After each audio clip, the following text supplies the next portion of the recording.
Good morning friends. चलतु आज जानिबा BSK जहाँकि विजु स्वास्थ्य कल्याण योजना जहाँकि नवीन पट्टनायक जी जे कि आमर मुख्यमंत्री तांको द्वारा जहाँकि सुविधा मिलता है 5 लाख टंकार आपणकर कौन भी असुविधा होता हो जमीक कौन से ऑपरेशन कले आपण मागणार कौन करें ना 5 लाख टंका सहायता पाइपर ता विषय मुझे आपण मानक जनइबी जे कि एबे नुआ आवेदन चलची।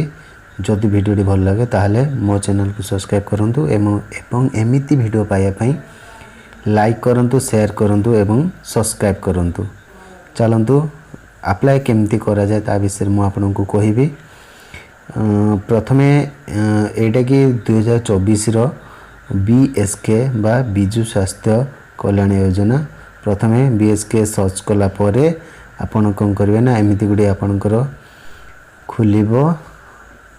एमती खोलिला परे आपण को कौन करने पड़ो ना तल को जावाई पड़ो। Registration date has been expanded up to 8 February को कौन है ना बढ़ी जहाँकि एठी कौन करने पड़ो रजिस्ट्रेशन नाउ रजिस्टर करने पड़ो। तो रजिस्टर क्लिक कला परे आपण को देखंतु एटा हिंदी सॉरी मु आपणकर इंग्लिश को दूची हेल्पलाइन नंबर एटा आपणकर जदि भी कौन सी प्रकार प्रॉब्लम थाए जे कि आपणकर विजु स्वास्थ्य कार्ड होती देहरे कौन सी प्रॉब्लम थाए बा असुविधा थाए ताले एटी हेल्पलाइन नंबर देछि। तो यही नंबर आपन कॉल करके आपणकर प्रॉब्लम रो सॉल्यूशन पाई परिबे।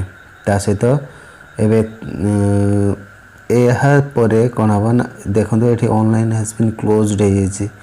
तो आपणकर ऑनलाइन जहाँ भी होता विजु स्वास्थ्य कार्ड ता बंद अच्छी कहीं मु निजे भी करी तो एबे बंद अच्छी। तेणु आपण मैंने जदि करने चाहते आपणकर निकटस्थ सहायता कर्मी सह जोगाजोग